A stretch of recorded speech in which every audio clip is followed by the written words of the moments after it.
The moment the message turned blue, Maddie Brooks felt her entire world tremble. She stood on a cracked Brooklyn sidewalk, snow falling in soft flakes against her coat, clutching her old iPhone like it was the last piece of hope she had left. Her fingers shook as she typed the words she'd rehearsed for hours. "Connor, I'm pregnant. Please call me. I'm scared." For 3 long seconds, the typing bubble appeared. She held her breath, her heartbeat pounding louder than the traffic behind her. Then nothing. The bubble vanished. Her call went straight to voicemail. Another attempt, blocked, and another, blocked again. She whispered his name through chattering teeth. "Connor, don't do this to me, please." But the snow kept falling, and the screen stayed call. She didn't know that, in a penthouse high above Manhattan, Connor Hale stared at her message with panic clawing at his throat. His mother, Evelyn Hale, CEO of the Hale Empire, the woman what? Back. Maddie. She did. And she definitely didn't know he hadn't just abandoned her, he had underestimated her. And that would be his biggest mistake. Maddie Brooks had never imagined her life would split cleanly into 2 eras, before the block and after the block. Before, she was just a 6-year-old design assistant trying to survive New York City on tip money and stubborn hope. After, she became a woman forced to rebuild from ashes she never asked for. Back then, Maddie lived in a cramped basement apartment in Brooklyn, a space barely big enough for a bed, a thrift store dresser, and a table where she sketched designs late into the night. She worked double shifts at a neighborhood cafe, rushing between tables with a tired smile, praying for tips generous enough to cover groceries. But even in exhaustion, she carried a softness, a warmth that made customers ask for her by name. Her dream was simple: to become a real interior designer, the kind whose work appeared in glossy magazines. She attended night classes at a small design school, sometimes arriving with wet hair from the rain, sometimes with tear-stained cheeks after a brutal shift. But she never missed a class. Her notebooks were thick with hand-drawn floor plans and color palettes she couldn't afford to buy. And then there was Connor Hale, the charming, polished finance heir who walked into the cafe one afternoon and left with more than just a latte. He left with her heart. Maddie had never dated someone like him, someone who wore tailored coats and carried himself like the future belonged to him. He made her feel special, chosen, as though she mattered in a city that barely noticed when people disappeared. For a while, life felt perfect. They shared cheap takeout on her tiny bed. They watched old movies on her laptop. And Connor always told her she was meant for something bigger. "You have vision, Maddie," he'd say, tracing her hand. "One day, people will fight to hire you." She believed him. She believed every word, because she wanted to. Then life shifted like a rug pulled from under her feet. Losing her job at the studio felt like an accident. The email was cold, impersonal, the kind New York sent to thousands every year. She cried quietly in the bathroom, splashing water on her face before heading to her shift at the cafe. But the worst news came days later: 2 pink lines on a cheap drugstore test. Her hands shook so badly she had to sit on the edge of the bathtub. Her first instinct was to call Connor. He didn't answer. Maybe he was working late, maybe he was asleep. She told herself 1,000 excuses. But deep down, something icy settled in her chest. Something that whispered she was about to face a kind of loneliness she wasn't ready for. And she was right. Because the moment she finally sent the message, "I'm pregnant," her world collapsed. Not with a scream, not with an argument, but with a single digital slap, blocked. After that night, Maddie learned what survival truly meant. She pawned her jewelry, she sold half her clothes, she drove Uber at night to pay for prenatal vitamins. She worked until her ankles swelled and her back throbbed. And still, every morning she promised her unborn child the same thing: "I will make a life for us. I will not let this city swallow us." 8 years later, the world would see a polished, confident woman with talent powerful enough to command entire boardrooms. But the truth was simple. Her strength was built in silence. Her courage was carved from betrayal.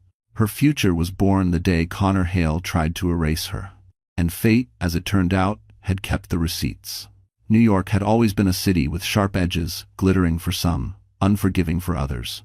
For Maddie Brooks, it became both her battlefield and her rebirth. 8 years after the night she was left alone in the snow, the city no longer swallowed her whole. Instead, it held its breath when she walked into a room.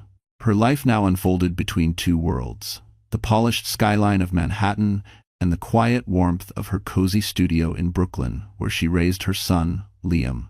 Every morning began with sunlight pouring through her small kitchen window, warming the wooden table where Liam ate cereal while she reviewed design drafts on her MacBook Air. He was 8 now, gentle and brilliant, with eyes that carried more depth than any child should have. She never told him the full story of his father, only that they had built their life together, just the two of them. And that was enough. But the professional world Maddie stepped into each day was a different universe entirely.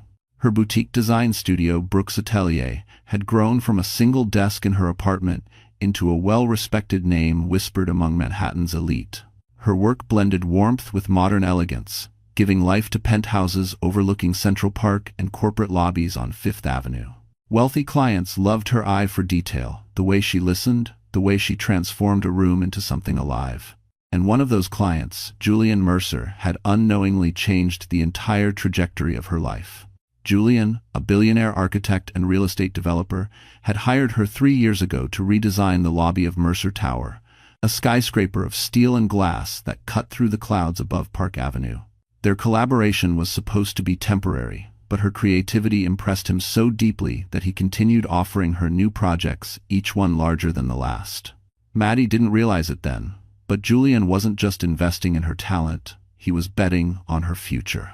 The luxury world she moved through now was intoxicating boardrooms lined with marble, meetings held in high-rise offices with skyline views, late-night project reviews in penthouses, where the walls shimmered with soft gold accents. Her workdays were a blur of Mont Blanc pens, polished sample boards, and clients who spoke in million-dollar vocabulary.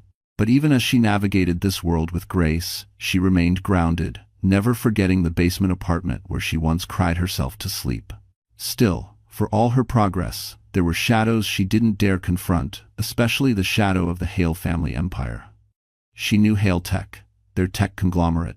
She saw their name on the sides of skyscrapers, on billboards glowing in Times Square. She even passed their headquarters sometimes, a towering structure of glass and steel that seemed to dare the world to challenge it. She didn't know fate was about to take her challenge personally. One crisp autumn afternoon, as golden leaves swirled across the pavement, Maddie received an unexpected email, an invitation to lead the interior redesign for a major corporate merger announcement at the Plaza Hotel.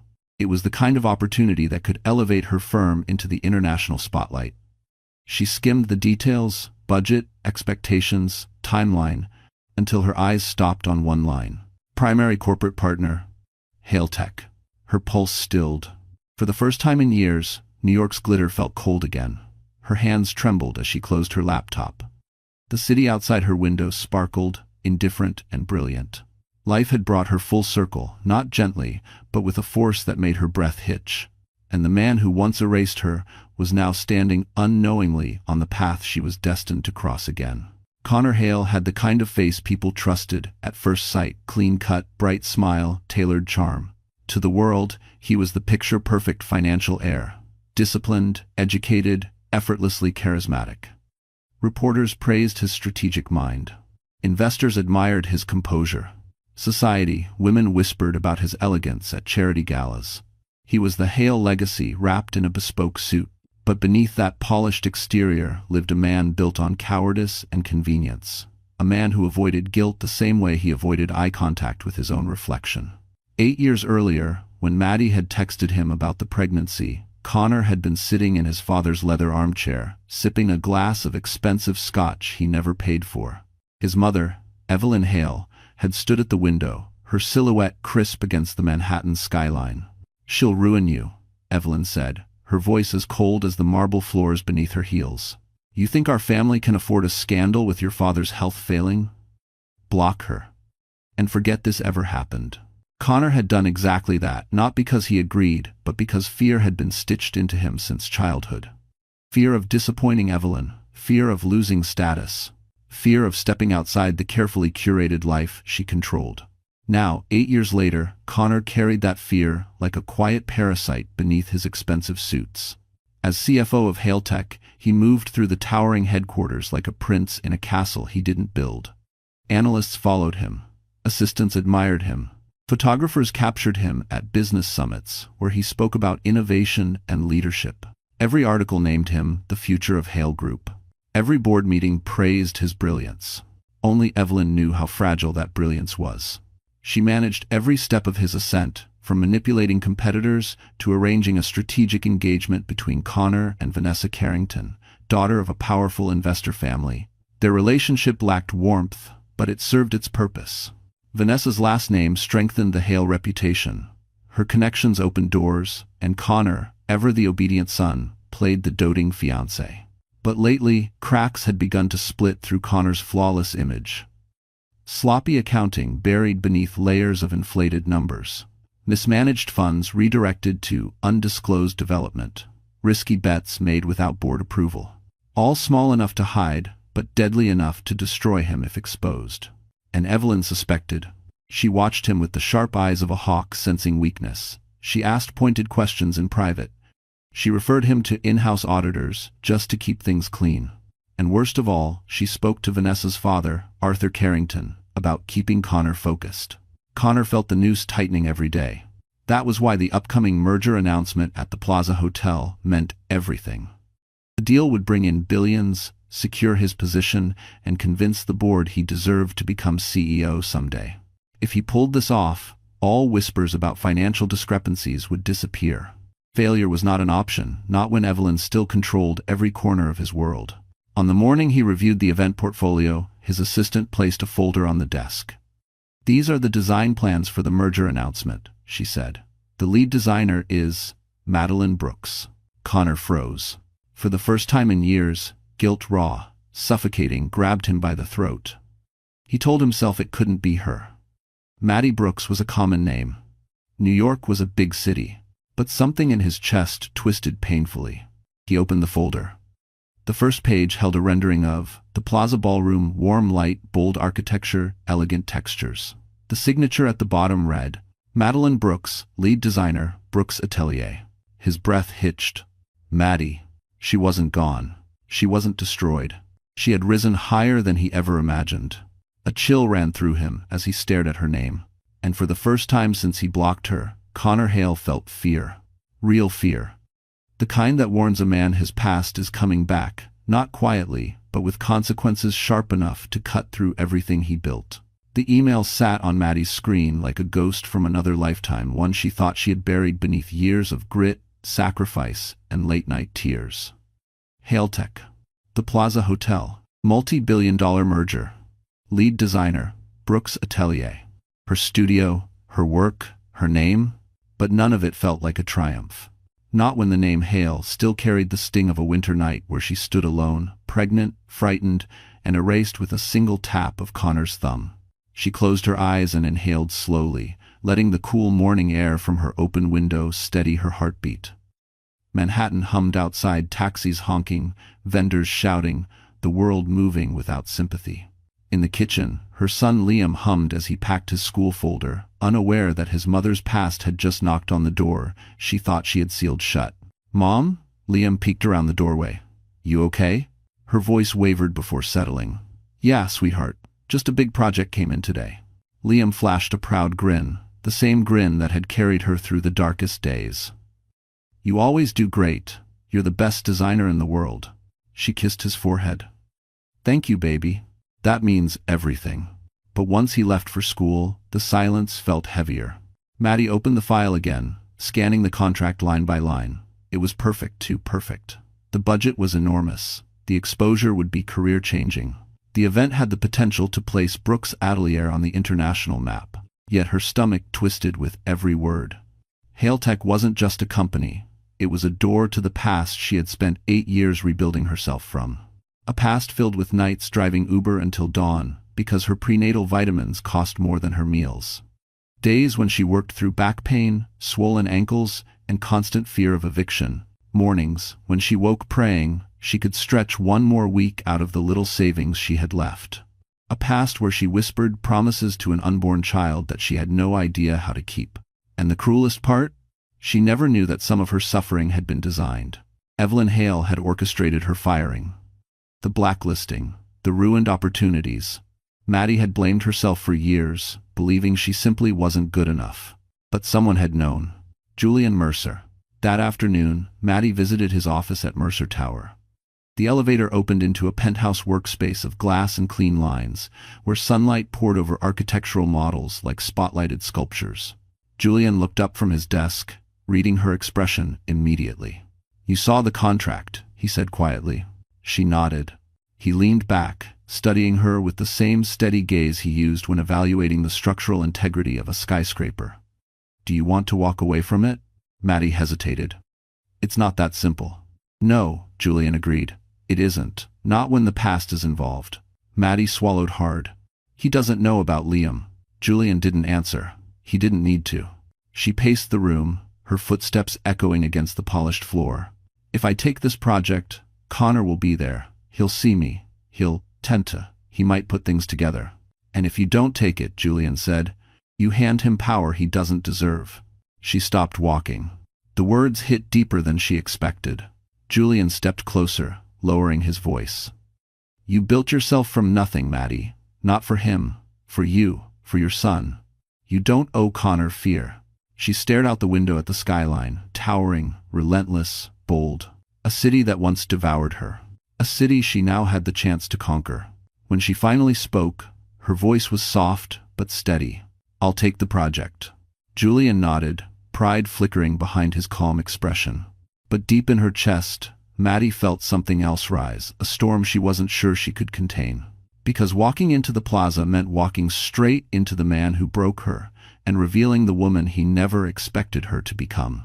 The week leading up to the plaza project felt like walking through a minefield, every step quiet, careful, loaded with memories Maddie wished she could erase. The closer the event came, the more her past clawed up from the shadows she had buried it in. Even the city itself seemed to conspire, whispering reminders through familiar streets and subway ads bearing the Hailtech logo. She had learned to avert her gaze, but now there was no avoiding them. Her studio buzzed with movement. Assistants ran sketches between workstations, samples covered every table, and the air smelled of fresh linen and architectural glue. It should have been a moment of pride. Instead, Maddie felt pressure building behind her ribs, like her heart was being wound too tightly. She tried to channel the tension into her work. The ballroom mock-ups were coming together beautifully, warm golds, soft uplighting, custom archways inspired by the original 1907 architecture.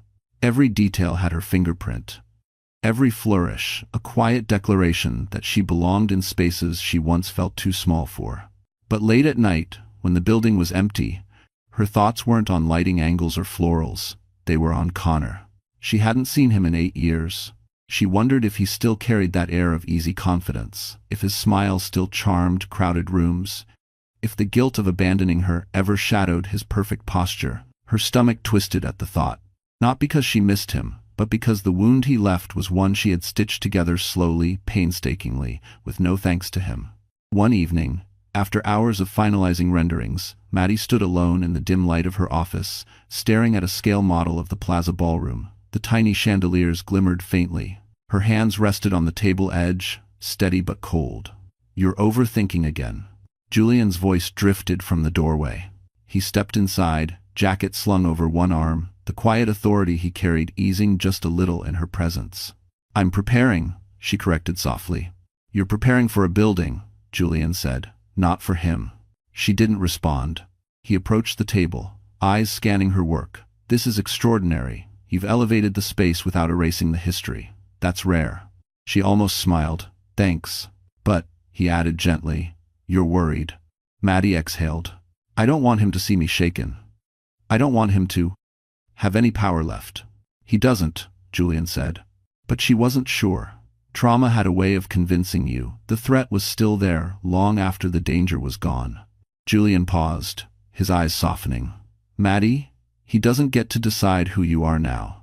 She looked at the model again, imagining herself standing in the real ballroom, the lights bright, the cameras everywhere, Connor somewhere in the crowd. The idea made her pulse stutter. What if he recognized Liam's eyes in her? What if Evelyn Hale stepped in again? What if the past swallowed her before she could defend herself? As if sensing her spiraling, Julian tilted his head. "Whatever happens," he said, "you won't face it alone." The words landed deeper than she expected. Warmth stirred in the space between them, quiet but real. Before she could answer, her phone buzzed on the table. A message from an unknown number. "See you at the plaza. We have unfinished business."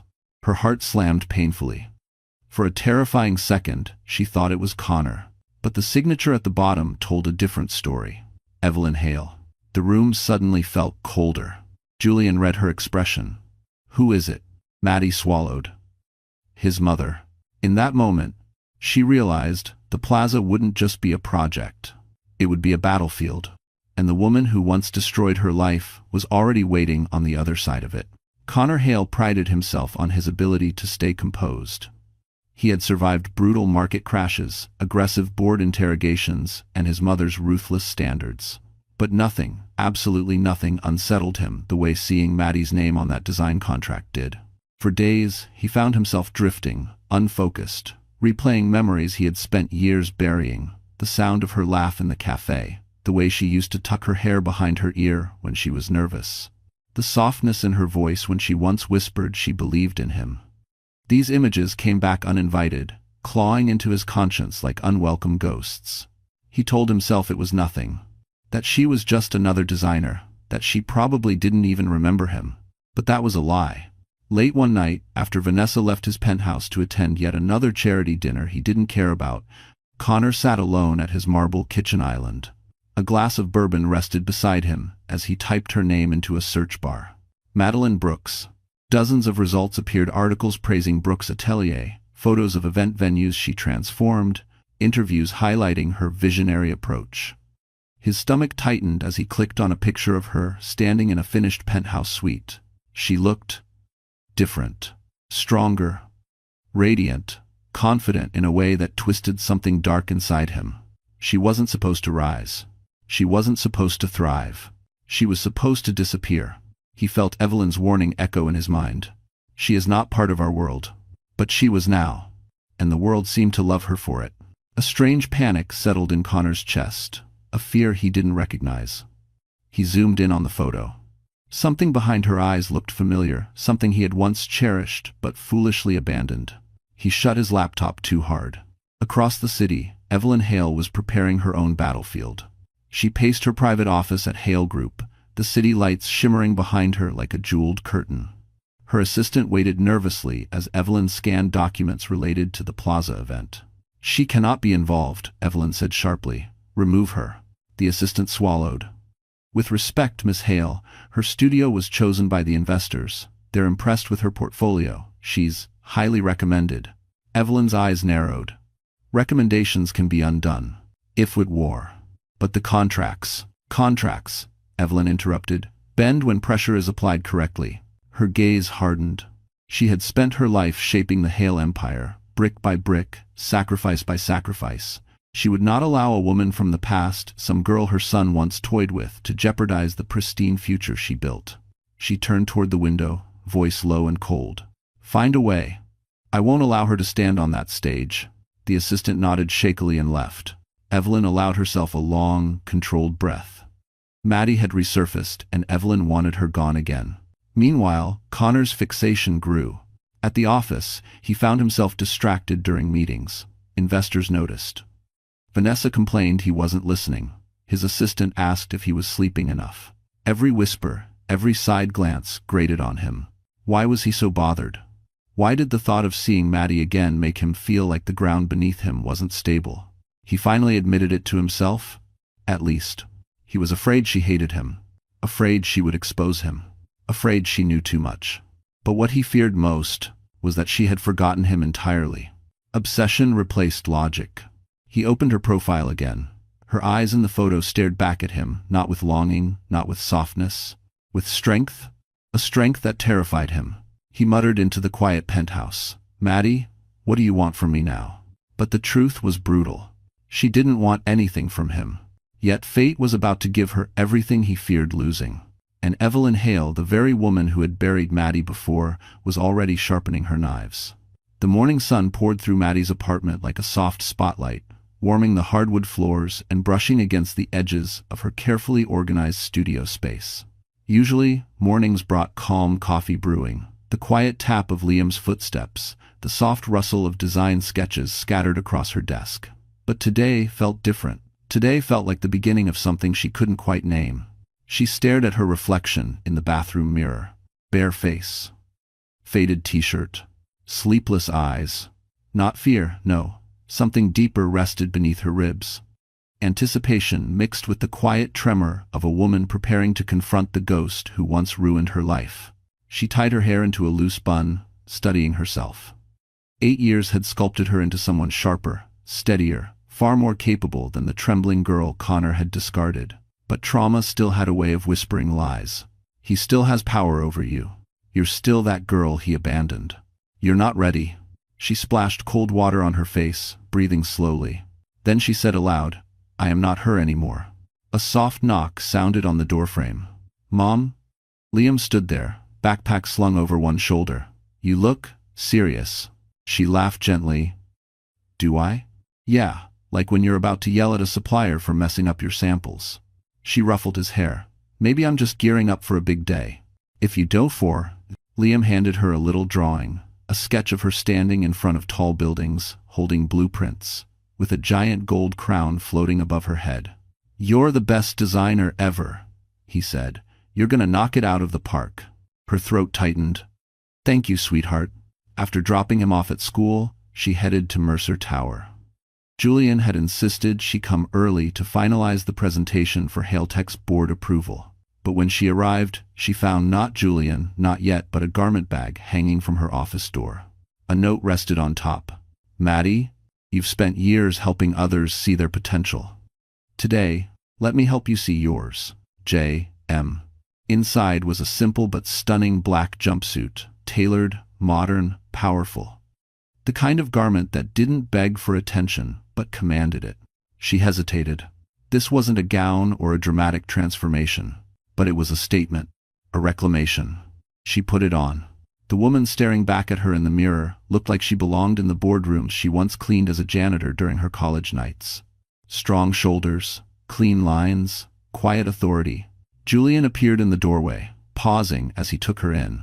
Well, he said softly, if Connor Hale thought he knew who he blocked 8 years ago, he's about to get a very rude awakening. She flushed, shaking her head. It's just clothes. No, Julian said. It's armor. And Duke. He handed her a slim folder. Here's your talking points for the investor walkthrough. You'll lead the first half. I'll jump in after.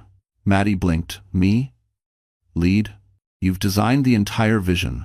They need to hear it from you. Her heart thudded. Julian, this is the Hale Group. Evelyn will be there. And, Julian lifted a brow. You think she intimidates me? Maddie let out a shaky breath. She terrifies me. Julian's gaze softened. Then let me be blunt. Evelyn Hale fears only one thing, what she cannot control. And she cannot control you. His words settled over her like a cloak. As they walked into the conference room, her heels clicking confidently across the marble, Maddie felt something shift inside her. Finally, the faint but undeniable spark of a woman stepping out of survival and into power. The doors opened. Evelyn Hale stood inside, their eyes locked. And in that charged, airless moment, Maddie understood. This wasn't just a presentation. It was the opening strike of a war she never asked for, but was finally ready to win. The conference room inside Mercer Tower wasn't built for mercy. Its glass walls reflected every face, every hesitation, every weakness. Sunlight streamed across the long marble table, illuminating the room with an almost theatrical brightness fitting, considering the drama about to unfold. Maddie stepped inside, Julian slightly behind her, steady and composed like a silent fortress. Evelyn Hale stood at the far end, spine straight, lips pressed into a poised, efficient line. But she wasn't the first one Maddie noticed. Connor was. He sat near the center of the table, suit immaculate, hair perfectly styled, but his face cracked for a split second the moment he saw her. The breath left his body. His eyes widened, confusion crashing into recognition collapsing into something much darker, dread. It was subtle, but Maddie saw it. And Evelyn did too. Her gaze snapped to Connor, sharp as a blade. Maddie forced herself to breathe evenly. This wasn't the trembling girl he abandoned. This was a woman in tailored armor, standing on her own battlefield. Good morning, Julian began, his voice calm. Thank you all for being here to review Brooks Atelier's design direction for the merger event at the plaza. But the room wasn't looking at Julian. Every pair of eyes flicked between Maddie and Connor, two stories colliding in real time. Connor stood abruptly, knocking his pen off the table. Madeline? His voice cracked slightly. You're the designer? Maddie's posture didn't budge. Yes, I'm leading the project. If you ever's. The professionalism in her tone, the steadiness, it shook him more than anger ever could. He took a slow step toward her, searching her face for softness, familiarity, anything that resembled the girl he left behind. But the woman before him was unrecognizable, polished, confident, powerful. You look, Connor struggled, different. Maddie offered a gentle smile, the kind used for difficult clients, not lost lovers. People change. Evelyn's voice sliced into the tension. Connor, sit down. End quote. But Connor didn't move. His eyes were fixed on Maddie, questions rising behind them like a storm. 8 years of silence cracking open. Julian stepped slightly forward, placing himself between them with calculated ease, a subtle message Connor wasn't too dense to miss. Madeline, Connor said again, softer this time. Could we speak after this, privately? Julian answered before Maddie could. She's here to present, not entertain personal conversations. If you does know. Evelyn's gaze darted between Julian and Maddie, suspicion narrowing her eyes. Let's proceed, she said coolly. Maddie placed her materials on the table, her hands steady despite the tremor in her chest. As she spoke about lighting structures, architectural preservation, spatial flow, her voice grew stronger. Her words filled the room, commanding attention in a way that made even Evelyn tilt her head. Connor barely blinked through the entire presentation. He watched Maddie like he was watching a life he'd thrown away take shape into something he could no longer touch. When she finished, the room erupted in praise. Investors leaned forward, intrigued. Evelyn forced a smile that didn't reach her eyes. But Connor, he stood again. Maddie, he said quietly, I owe you an apology. The room froze. Julian's jaw tightened. Evelyn's face blanched. Maddie kept her expression neutral, but her pulse pounded in her throat. 8 years too late. 8 years too painful. This isn't the time, Julian said sharply. But Connor shook his head. It's long overdue. Maddie exhaled slowly. Mr. Hale, she said, her voice calm but iced with distance. This meeting is about the merger, nothing else. The use of Mr. Hale hit him harder than any insult. He swallowed, stunned. Evelyn stood abruptly. This meeting is adjourned. One by one, people gathered their folders and left. Maddie turned to leave, but Connor stepped into her path. Maddie, please, just hear me out. Julian moved instantly, placing a firm hand on Connor's shoulder. She said no. Connor's eyes flickered not with anger, but something far more desperate. Maddie, why are you doing this? He whispered. She met his gaze with unwavering calm. I'm not doing anything, Connor. Her voice softened, painfully honest. I simply don't know you anymore. She walked past him, but Connor couldn't move, because in that moment, he realized. The woman he left behind was gone, and the woman standing before him might be the one thing powerful enough to destroy him. Connor Hale had survived hostile takeovers, federal audits, and the wrath of his mother. But nothing unnerved him like the way Maddie looked at him today, calm, composed, utterly unaffected. It was as if the years he spent pretending she never existed had backfired, collapsing into a void he could no longer escape. Back in his penthouse, he paced the living room, bourbon untouched on the table. His reflection stared back at him through the floor-to-ceiling windows, perfect suit, perfect jawline, perfect life, except none of it felt solid anymore. It all felt borrowed. Maddie, he whispered, tasting the name for the first time in years. It tasted like regret. Every memory he had fought so hard to bury surged up her laugh against his chest, her sketches scattered on her bed, the softness in her voice when she once told him she felt safe with him. Safe. He had destroyed that. And now she stood taller than he ever imagined. A buzz from his phone jolted him. It was Evelyn. Come to my office, now. Minutes later, he entered the executive suite of Hale Group, greeted by the sterile scent of glass cleaner and Evelyn's icy presence. She didn't look up from her desk. What was that today? She asked sharply. Connor hesitated. Didn't expect to see her. Clearly, she snapped. You behaved like a teenager seeing his prom date with another boy. He clenched his jaw. It wasn't like that. Then what was it? Evelyn's voice cut like a blade. You have spent years crafting an image I can defend. You do not get to sabotage it because a girl you once entertained has reappeared. Thanks for watching. That word girl made something ignite inside him. She wasn't just a girl. Evelyn slowly lifted her head, her expression turning lethal. Do you still not understand what is at risk? The Carrington merger depends on your stability. Your future as CEO depends on precision. Emotion is a liability, and Madeline Brooks is a landmine. She's not. She is, Evelyn said, rising to her feet, and I will not allow her to damage what we built. Connor felt a chill ripple down his spine. What are you planning? Containment. There was no softness in her tone. I warned you years ago she would be a threat. I handled the problem once. I will handle it again.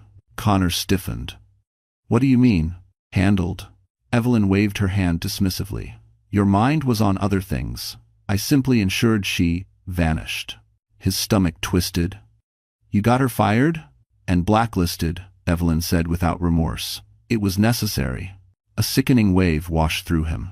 So, what now? He asked quietly. Evelyn stepped closer. You will stay away from her. You will act professionally, and you will not, under any circumstances, let that woman think she has power over you. But she did. And Evelyn knew it. Meanwhile, across the city, Maddie walked into her Brooklyn apartment carrying groceries, only to find Julian in the kitchen helping Liam with a school project. For a moment, warmth washed over her, this small glimpse of a life she had never dared to imagine. You okay? Julian asked once. Liam ran to his room. Yes, she lied. Just, today was intense. Julian studied her. Connor? She nodded. And Evelyn. Julian's expression hardened. You need to be careful with her. Evelyn Hale doesn't fight fair. Maddie leaned against the counter, finally letting her guard drop for a second. I'm not afraid of Connor anymore. It's her. Julian stepped closer. Then we'll face her together. Those words steadied her like an anchor. But when she checked her phone, a new message appeared, one that made her blood run cold. Miss Brooks, a formal complaint has been filed against your studio. Immediate review required. City Licensing Board. Julian looked at her screen, jaw tightening. Evelyn has made her first move, he said. And Maddie suddenly understood. This wasn't personal revenge. This was a war Evelyn intended to win, no matter who she had to destroy. The letter from the City Licensing Board sat on Maddie's desk like a verdict waiting to be read aloud. Formal complaint. Violations under review. Potential suspension. Words meant to cripple a small studio, words Evelyn Hale had weaponized without hesitation. Her staff tried to hide their panic, but Maddie felt it in the tightness of the room, the whispered conversations, the stolen glances toward her closed office door. She sat alone, pressing her palms against her temples, trying to steady her breathing. Brooks' Atelier wasn't just a business. It was her second chance. Her livelihood. Liam's future. Julian arrived within minutes of her call, his presence filling the doorway like a warm shield. Let me guess, he said, voice low. They won't tell you who filed it. Maddie nodded. Anonymous complainant, but we both know who. Julian's jaw flexed. Evelyn didn't even wait 24 hours. The experience. She's targeting my livelihood, Julian. Maddie's voice cracked before she could stop it. What if the licensing board shuts us down? What if Liam? Julian took her hands. Breathe. They won't shut you down. You run one of the cleanest studios in Manhattan. She's trying to scare you. But it's working, she whispered. Across town, in the mirrored halls of Hale Group, Connor sat in his office, staring at his computer screen, unable to focus. His mind kept replaying the meeting, the look in Maddie's eyes, a mixture of calm and distance that cut deeper than anger ever could. His assistant stepped inside cautiously. Mr. Hale, Miss Hale has instructed me to forward you a file. Connor frowned. What file? The assistant placed a folder in front of him. Inside were documents listing the formal complaint against Brooks' Atelier. His stomach dropped. Mother filed this? He asked quietly. I shouldn't say, the assistant murmured, eyes avoiding his. But she didn't need to. The answer was written all over the papers. Connor leaned back in his chair, guilt twisting through him like a blade. "This is wrong." The assistant hesitated. "Sir, I've been with the company a long time. Your mother has done worse."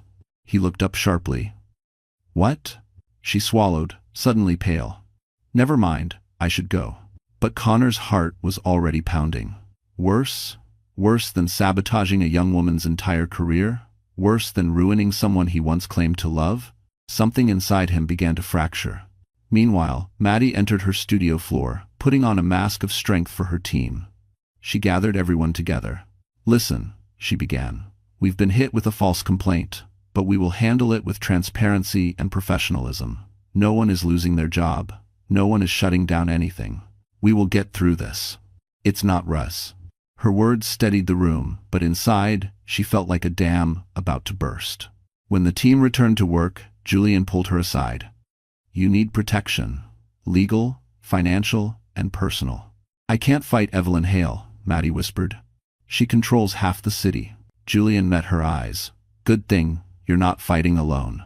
In another part of Manhattan, Connor confronted his mother. "You filed a complaint against her studio," he said flatly. Evelyn didn't look up from her laptop. "Of course I did." "You can't do that. It's unethical." "It's necessary," she corrected, finally meeting his gaze. "You are unstable around her. That threatens the merger. That threatens our entire legacy. She hasn't done anything wrong. That's irrelevant." Evelyn's voice chilled the room. "She existed, and she resurfaced. That alone is a problem." Connor felt something heavy crack inside him. "Mother, what else did you do 8 years ago? I need the truth." "I guessed him." Evelyn's face remained unreadable. "The truth is irrelevant now."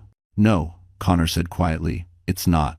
He walked out before she could stop him, the weight of years of lies pressing down on him like the skyline outside. Back in her studio, Maddie's phone buzzed. Unknown number. Again. This time, a single sentence appeared. "If you think this complaint is the end, you have no idea what's coming." Julian read over her shoulder. His expression darkened. "She wants a war?" Maddie swallowed hard. "She just declared one." It happened on a Thursday afternoon, the kind of day Maddie usually cherished, sunlight slanting through her studio windows, her team buzzing with activity, Liam's laughter echoing faintly from her office, where he did homework after school. For a moment, it felt like life was settling again, even with Evelyn's threats circling like vultures overhead. But peace never lasted long in a war. Maddie was reviewing floral arrangements for the plaza when her assistant poked her head into the meeting room. "Maddie, there's a delivery issue downstairs. They need your signature." She sighed, stood, and headed to the lobby, completely unaware that fate had chosen this exact moment to pull a thread she'd been desperately trying to keep hidden. Across the city, Connor had stormed out of a tense meeting with auditors, stressed, restless, and unable to focus. He wandered through Manhattan without direction until he found himself outside Mercer Tower. He wasn't planning to go in, he just wanted to clear his head. But then he saw a little boy step out of a rideshare with a backpack slung over one shoulder. A boy with soft brown hair. A boy with familiar eyes, deep, thoughtful, quietly observant. He looked 8. Connor froze. The child's driver waved as the boy thanked him politely and hurried toward the revolving doors. Connor's heart thudded. Something about him felt like déjà vu, sharp and unsettling. "Hey there," the building's doorman greeted. "Back again to see your mom?" "Mom." Connor's pulse jumped. His feet moved before his mind could catch up. "Excuse me," he called out. The boy turned, and the world tilted. Those eyes, God, those eyes. He had seen them before. In late-night conversations. In laughter shared on a Brooklyn rooftop. In the mirror, every morning of his life. The boy blinked up at him. "Hi." 18. Connor's throat tightened. "What's your name?" "Liam," the boy said cheerfully. "My mom works upstairs." A breath escaped Connor's lungs like he'd been punched. The timeline, the age, the face. "Liam." His voice shook when he spoke again. "Your mom. What's her name?" "Madeline Brooks," Liam answered without hesitation. Connor's vision blurred for a moment. Everything around him, cars, voices, the city's roar, fell away. Liam. Madeline. 8 years. Impossible. But completely, devastatingly possible. Before he could speak again, Julian appeared behind the glass doors, his expression shifting instantly from confusion to ice-cold clarity. He stepped between them with the effortless authority of a man defending what mattered. "Liam," Julian said calmly, "your mom is waiting." The boy nodded. "Okay, Mr. Mercer." Connor's stomach twisted. Mr. Mercer? What was Julian to Maddie? To Liam? Julian met Connor's eyes with a stare that held no warmth. "Step back." Connor swallowed hard. "Is he?" "Not your concern," Julian cut in. "Not anymore." The doors closed behind them, leaving Connor standing on the sidewalk with shaking hands and 1,000 shards of truth slicing into him. Meanwhile, upstairs, Maddie was signing off a delivery slip when Liam ran toward her. "Mom," he said breathlessly, "I saw someone downstairs." He looked confused. Her heart stuttered. "Who?" Before Liam could answer, Julian stepped into the hallway. "Maddie," he said quietly, "we have a problem." Her blood went cold. "What happened?" Julian hesitated. Connor saw Liam. Time stopped. Her hands trembled, the pen falling to the floor. "No, no, Julian, he can't know." Julian stepped toward her. "He doesn't know, not fully, but he suspects." As if the universe delighted in cruelty, her phone buzzed. A new message. "Unknown number. You should have stayed gone. I won't allow this child to interfere with our legacy. As mother-in-law, Evelyn Hale." Maddie's knees nearly buckled. Julian caught her by the elbow. "She's escalating." Tears welled in her eyes, not from fear, but from fury. "They're not taking my son," she whispered. Julian's voice hardened. "Then it's time to stop reacting and start fighting back." The Plaza Hotel stood like a golden monument against the Manhattan skyline, its marble pillars and shimmering lights promising elegance, influence, and danger. The merger gala was only 3 days away, and the city buzzed with anticipation. Investors, politicians, journalists, everyone who mattered would be there. And Evelyn Hale planned to turn it into Maddie's downfall. Inside her penthouse office, Evelyn met with Arthur Carrington, her future in-law and a man equally ruthless. Photos, documents, and financial printouts were spread across the table. "She's become a liability," Evelyn said. Her voice was cool, precise. "We must ensure she's removed before the gala." Arthur tapped a finger against the photos, a mixture of Maddie, her studio, and shockingly, Liam. "The boy resembles Connor." Evelyn did not flinch. "Which is precisely why this is dangerous." "And your plan?" he asked. She slid a folder toward him. Inside were falsified reports, altered contracts, and a strategically curated accusation file against Brooks Atelier crafted to break a small business in a single blow. Arthur nodded, satisfied. "The board will believe anything we present." "They always do," Evelyn replied with a thin smile. "By the time the gala begins, she won't set foot inside the building." Across the river in Brooklyn, Maddie sat at her kitchen table, staring at the message Evelyn had sent, her fingers curled into fists. She'd survived poverty, heartbreak, and every obstacle Manhattan had thrown her way, but this was different. Evelyn was threatening her child. Julian arrived moments later, letting himself in with the familiarity of someone woven into her life. Liam rushed to greet him, and Julian ruffled his hair before turning to Maddie. "You look like you haven't slept," he said softly. "I haven't," Maddie admitted. "She won't stop. She'll go after anything I love, anyone." Julian pulled out a folder. "I've hired a legal team, one of the best in New York, and we're filing for protection, business, and personal." Maddie swallowed. "Julian, this could become extremely public." "Let it," he said calmly. "Evelyn's empire is built on fear, yours is built on truth." His confidence steadied her, but inside, a storm raged. She looked toward Liam's room, where he hummed quietly while drawing superheroes. Julian touched her elbow. "You're not alone in this. You haven't been for a long time." Her breath caught not from fear, but from something warmer, something she hadn't let herself feel in years. But downtown, Connor Hale was unraveling. He sat in his office, replaying the moment he saw Liam, those eyes, that smile, that unmistakable connection. His hands trembled as he dialed Evelyn. "Mother," he said, voice strained. "We need to talk about the boy." Evelyn didn't hesitate. "Irrelevant. He looks like me. Coincidence." "You lied to me," he whispered. "All these years, you lied." Evelyn's voice sharpened. "Whatever that boy is or isn't does not matter. What matters is preserving our family legacy. Do you understand? But Connor didn't. For the first time, he truly didn't. He hung up, staring into empty space, realization settling like lead in his chest. Meanwhile, Maddie arrived at the plaza for a final walkthrough with Julian. The ballroom was a cathedral of golden light, her designs reflected in every curve, every shimmer, every detail. It was the culmination of her talent, her proof that she belonged among the elite who once ignored her. But as she walked beneath the crystal chandeliers, she felt a chill. Evelyn Hale stood at the opposite doorway, hands clasped, eyes cold, a faint, victorious smile on her lips. Their gazes locked across the room, tension crackling like electricity. Maddie didn't flinch. Not anymore. Evelyn stepped forward, heels echoing sharply on the marble floor. "Enjoy the room while you can," she murmured. "You won't be standing in it the night of the gala." Maddie exhaled slowly. "You can't intimidate me." Evelyn's smile widened. "My dear, I haven't even started." For the first time since their war began, Maddie didn't feel fear. She felt anger, righteous, controlled, powerful. She whispered back, "Neither have I." The night of the Plaza Gala arrived draped in gold.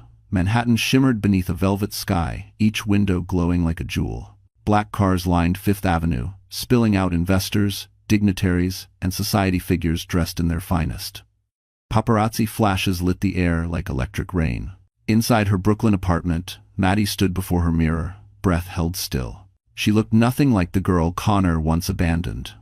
Her jumpsuit from earlier in the week had been replaced with a gown, simple, elegant, unmistakably powerful. Deep emerald satin swept over her frame, the color catching the light like polished stone. Her hair was pinned loosely, soft waves framing a face sharpened by resolve. She wasn't dressing to impress Connor. She wasn't dressing to intimidate Evelyn. She was dressing for herself, for the woman she had fought to become. Liam stood beside her, eyes wide. "Mom, you look like a real-life queen." Emotion tightened Maddie's throat. "Thank you, sweetheart." End quote. Julian arrived moments later, wearing a classic black tuxedo that made the room feel 10 degrees smaller. His eyes softened when he saw her.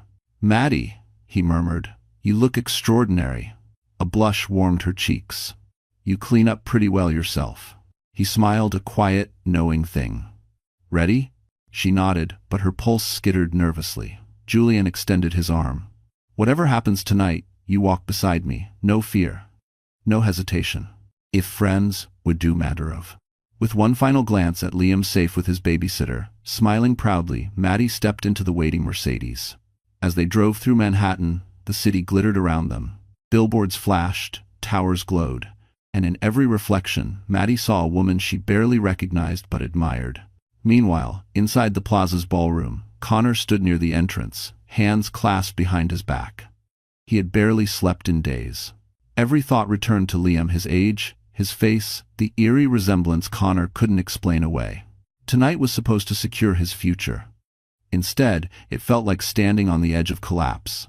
Vanessa approached, placing a manicured hand on his arm. "You look tense." "I'm fine," Connor lied. But his eyes kept drifting to the doors, waiting.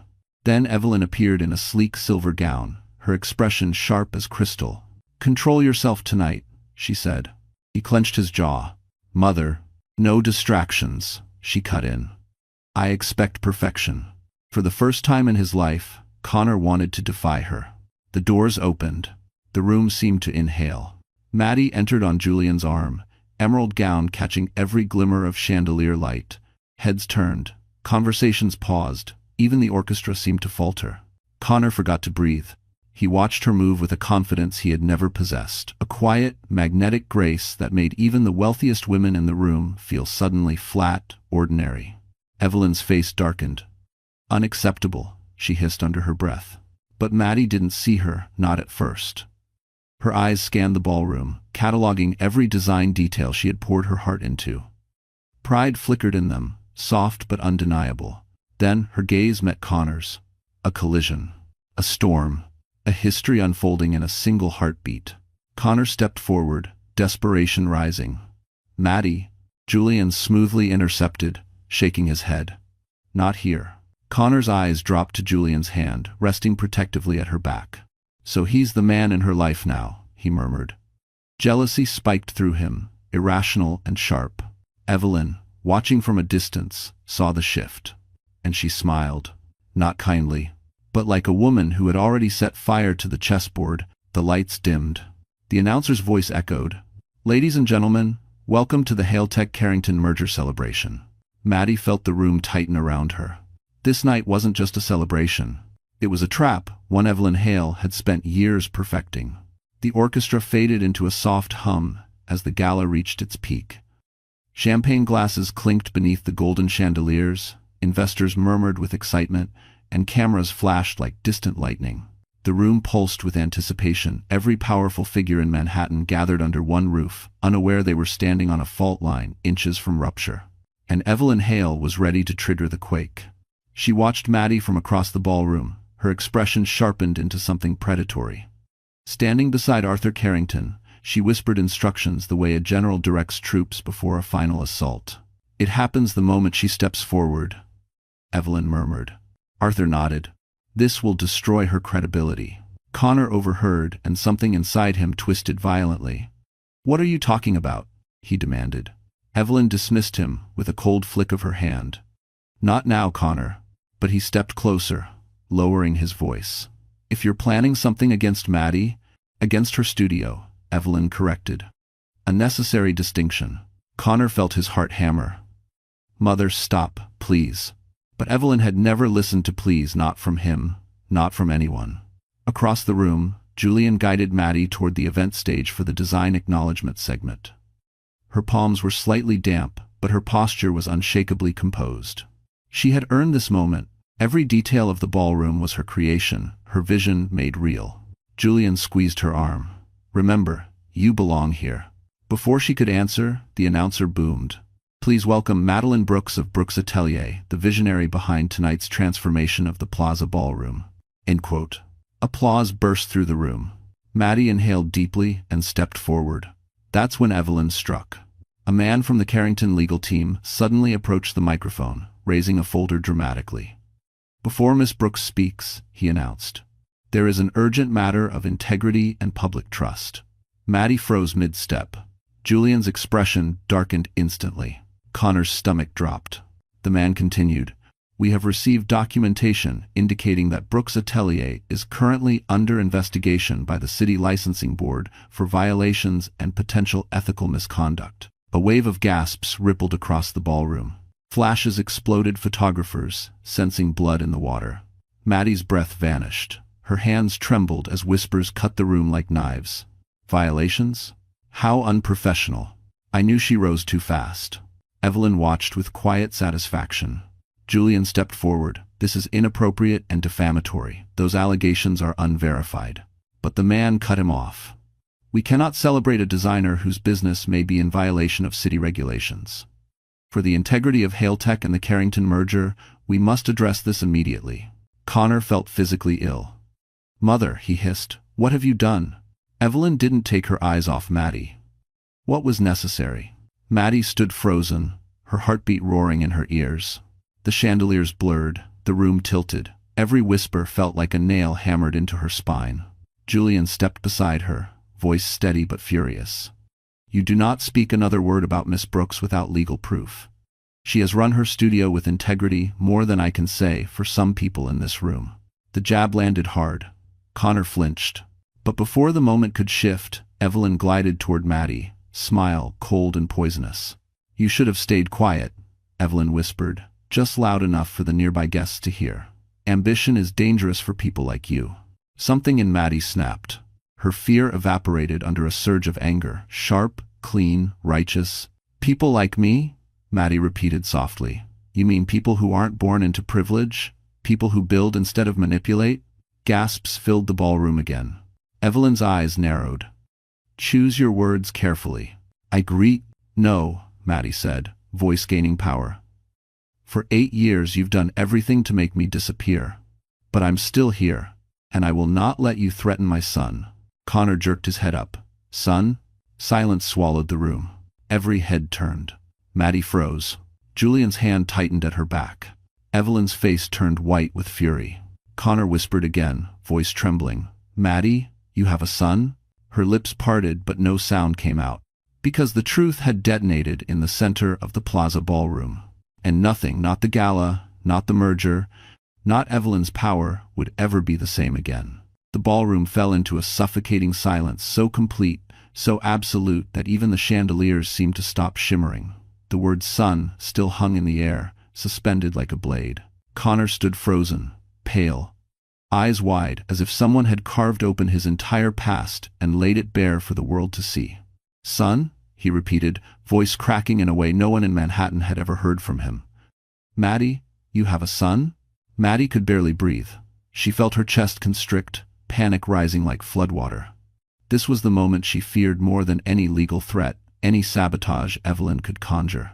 The truth was no longer hers. To control it was out, exposed, vulnerable beneath the merciless lights of the plaza. Julian stepped between them, protective. "This isn't the place. If Whiteout..."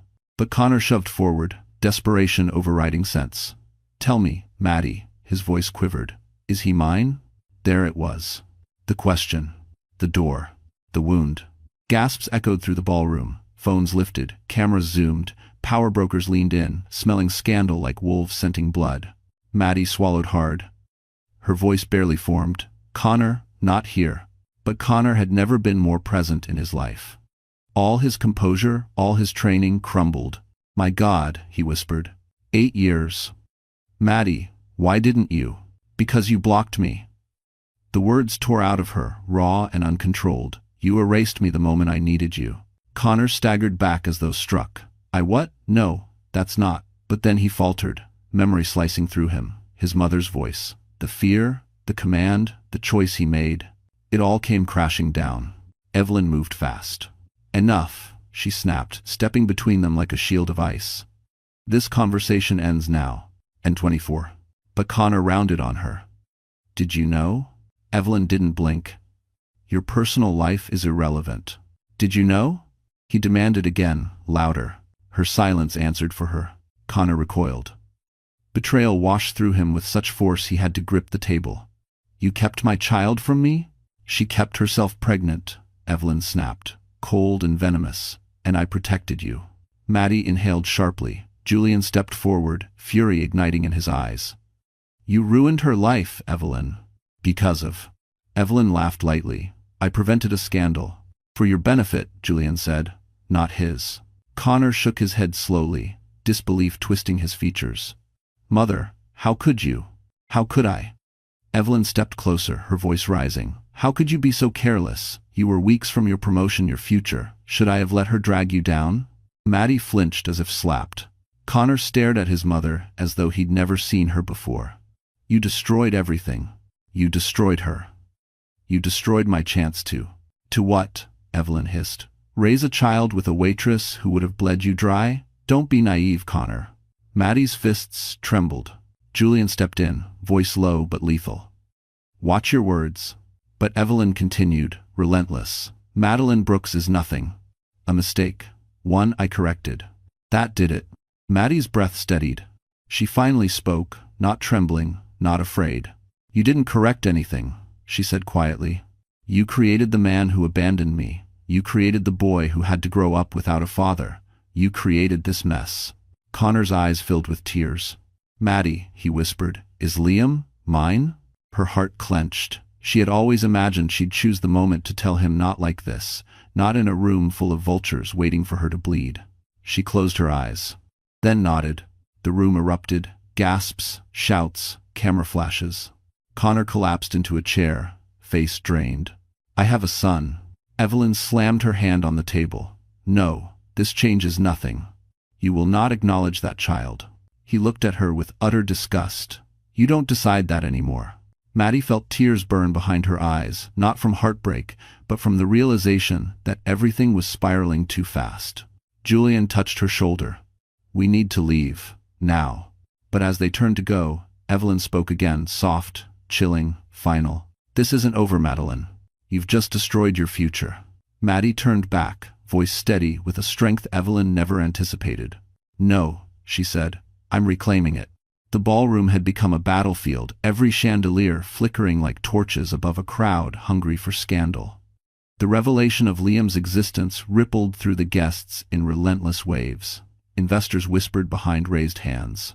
Journalists typed furiously into their phones. The entire Haletech-Carrington merger now hung by a thread thinner than glass. And at the center of the chaos, Connor Hale was falling apart. He staggered to his feet, breathing unevenly, hands trembling so visibly even the orchestra faltered mid-note. "I have a son," he said softly, the words barely forming. 8 years. I never knew." His voice cracked raw, broken, stripped of all corporate polish. A few guests looked away, uncomfortable, witnessing the unraveling of a man once groomed as Manhattan's next financial titan. Evelyn's reaction was the opposite. "Enough," she snapped, stepping toward him. "You will not show weakness in public." Connor stared at her, disbelief twisting his features. "Weakness? You kept my child from me. You weren't ready. You didn't let me decide." Evelyn's face hardened to stone. "I decided for both of you, as I always have. And in 59. The room buzzed, shocked, murmurs spreading like wildfire. This was no longer just about Maddie. This was about the Hale empire, revealing cracks no merger could hide. Arthur Carrington stepped forward, voice low but deadly. "Evelyn, if this gets out, our shareholders will." "This will not get out," Evelyn snarled. But it already had. Cameras were rolling, journalists were texting, the story was writing itself. Meanwhile, Julian guided Maddie toward the side entrance, shielding her from the crowd's predatory curiosity. She kept her chin high, but inside she was shaking. Not from guilt, she owed none of that to anyone, but from the intensity of the moment. "Are you okay?" Julian whispered. She nodded, though her heart pounded painfully. "It had to break sometime." "You didn't break anything," Julian said. "Evelyn did. Connor did." She clenched her jaw. "And they're not done yet. It's no-do." Behind them, Connor pushed past Evelyn and followed. "Maddie, wait!" He called, voice hoarse, desperate. She stopped. She didn't turn, but she stopped. The entire ballroom froze with her. "Maddie," Connor said again, breathless, "please, don't leave, not like this." Julian stepped between them instantly. "Tonight is not the time."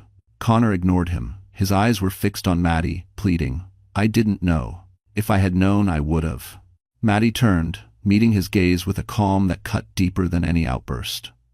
"Don't rewrite history, Connor. You blocked me. You chose to disappear." His expression crumbled.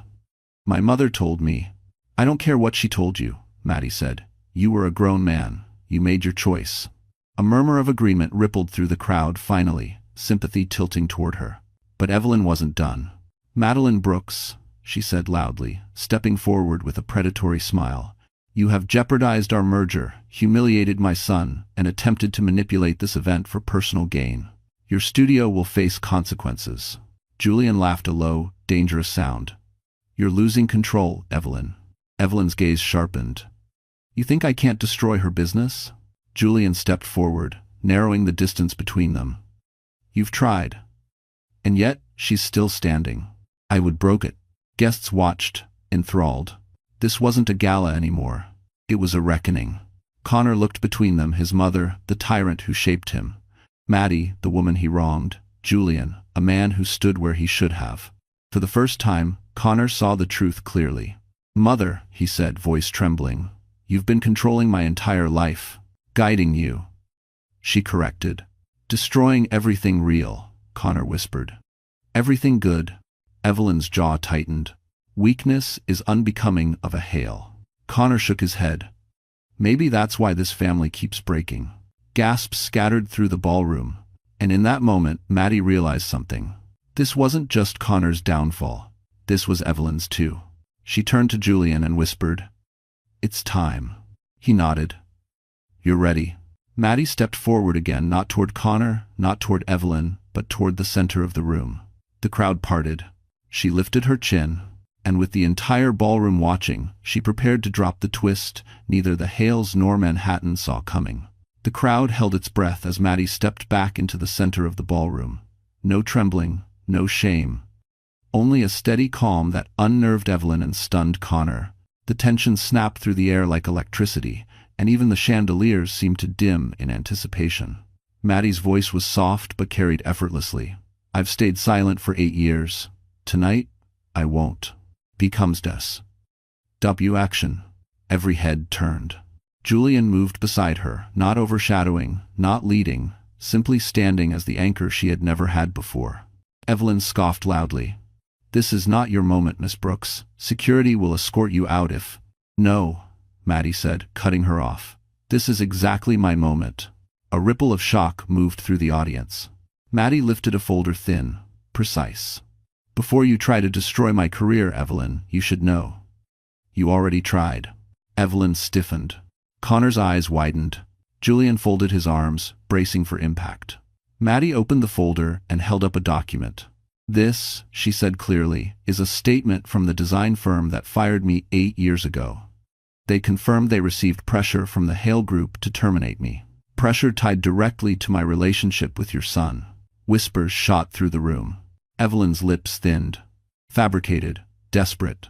Maddie continued unfazed, pulling out printouts.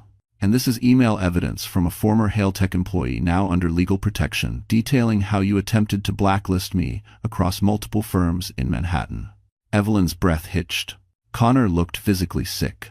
And this, Maddie said, raising her voice slightly, is proof that the current complaint against my studio was filed anonymously using a Hale Tech-owned IP address. Gasps. Journalists surged closer. Investors whispered furiously. Evelyn snapped, "You have nothing." "Oh, I have everything," Maddie said, locking eyes with her. "Because for once, you attacked the wrong woman." Julian stepped forward, adding weight to her words. Brooks Atelier operates with more integrity than Hale Tech has shown in years. Evelyn Hale knowingly manipulated public offices, sabotaged businesses, and concealed a child's existence for corporate gain. Arthur Carrington paled. "Evelyn, is this true?" She didn't answer. She couldn't. Connor stepped forward slowly, heartbreak shadowing his face. "Mother, tell me you didn't do all this." Evelyn's expression flickered anger, desperation, denial. "Everything I did was to protect you." "You didn't protect me," Connor said. His voice cracked. "You controlled me." Maddie's eyes softened not for him, but for the truth he was finally forced to face. Julian addressed the room. "We have copies of every document, and we intend to file formal charges first thing tomorrow." And as agreed, the investors exploded in outrage. "This merger is a liability. Hale Tech will collapse under scandal. We need legal counsel immediately." Evelyn's composure shattered. "Enough. None of you would be here without me." But the room had already turned. For the first time in her life, Evelyn Hale had lost control, and everyone could see it. Connor looked at Maddie again, eyes brimming with regret. "Maddie, I didn't know. I swear I didn't know. Thank you for watching." "I believe you didn't know," she said quietly, "but you didn't ask. You didn't fight. You didn't stay." He flinched as though her words were knives. "I want to meet my son," he whispered desperately. Maddie inhaled deeply. "That's not a conversation for tonight." Evelyn lunged forward. "You will not allow her to take anything from us, Connor. Not your future, not this company, and certainly not." "Enough," he said sharply. Evelyn stopped cold. The entire room froze again. Connor's voice was soft, shaking but resolute. "Mother, you lost the right to make decisions for me a long time ago." Maddie watched him, surprised at the honesty in his voice but unmoved. Julian touched her hand. "You did it," he whispered. "You turned the tide." But the night was far from over. Evelyn's eyes burned with a new kind of fury, one born not of power, but of fear. And fear makes dangerous people reckless. The morning after the gala, Manhattan woke to headlines hotter than wildfire. Every major outlet, business networks, social pages, financial bulletins ran the same explosive story. Hale Tech scandal erupts at the Plaza Gala. Illegitimate child, corporate sabotage, and blackmail allegations shake Hale empire. Inside Hale Tech headquarters, chaos reigned. Board members stormed into the glass conference room, their voices sharp and panicked. Arthur Carrington sat at the end of the table, glaring at Evelyn with a fury usually reserved for enemies of the state. "This merger is dead," Arthur said coldly. "Your actions have put the entire organization at legal risk." Evelyn's jaw tightened. "We can control the narrative." "No," Arthur snapped. "You cannot. The story is everywhere. Investors are withdrawing. Our legal team is preparing for litigation. and your son, your successor, has been compromised. I quote. Connor sat farther down the table, looking like a man hollowed out from the inside. His tie hung loose, his eyes rimmed with sleeplessness. He barely resembled the golden heir he had been just 24 hours earlier. I didn't know, he murmured, again more to himself than anyone. But excuses no longer mattered. A senior board member slammed a folder onto the table. Financial discrepancies tied to your department have surfaced. Unauthorized transfers, risky holdings. We've uncovered everything you tried to hide. Connor's face blanched. It was over. Not because of Maddie, but because of his own choices Evelyn had taught him to make. Arthur stood. Effective immediately, Connor Hale is suspended pending further investigation. Evelyn shot up. You can't do this. He's the future of this company. Arthur's glare could cut steel. Your family has no future here. Not after last night. Gasps. Silence. Then the final blow. And you, Evelyn, are removed as CEO until our internal review is complete. Evelyn's breath stuttered. It was the closest she had come to breaking in public. You fools, she whispered, shaking with rage. Without me, this company collapses. Then it will collapse honestly, Arthur said, instead of rotting under your corruption. End quote. Meanwhile, across Brooklyn, Maddie sat on her balcony with a cup of coffee, the city stretching before her like a canvas she had finally earned the right to paint. She expected anxiety, fear, shame, but instead, she felt lighter. Julian arrived with pastries, setting the bag beside her. How are you holding up? She smiled faintly. Strangely okay. The world is on fire because of you, he said teasingly. I didn't want a war. No, Julian said gently, but you won one. And at 15. Liam burst onto the balcony at that moment, holding a toy sword. Mom, look, I'm protecting the castle. Julian laughed softly. Just like your mom. A warmth spread through Maddie's chest, softening the bruises left by the night before. But the peace didn't last long. Her phone buzzed. A message. From Connor. Please. I need to see you. I need to see him. I need to make this right. Maddie's fingers tightened around her phone. Julian watched her carefully. You don't owe him anything. I know, she whispered. But Liam deserves truth. And I deserve closure. Julian nodded, the understanding in his eyes deeper than words. Whatever you choose, I'm here. She looked at him, really looked at him. His steadiness, his warmth, his unwavering loyalty. He was everything she had needed 8 years ago, and everything she might want now. Later that afternoon, as Maddie walked Liam to school, a black car pulled up slowly beside the curb. The window lowered. Evelyn Hale sat inside, face pale, eyes fierce, dignity fractured. You will regret this, Evelyn hissed softly. I will not let you destroy my family. Maddie stared at her, unflinching. I didn't destroy your family, Evelyn. You did. The car sped away, and Maddie knew this was not the end of Evelyn's rage. But for the first time, she also knew. Evelyn Hale was no longer a threat. She was a defeated woman, scrambling to hold on to a kingdom that had finally crumbled. Maddie took a deep breath. Her life was hers again. Her son was safe, and her future wide open. Spring settled gently over Manhattan, washing the city in soft light and restoring a sense of calm after months of chaos. But for Maddie, the real transformation wasn't in the skyline, it was in her life. 3 weeks had passed since the scandal shattered the Hale empire. Evelyn was under formal investigation.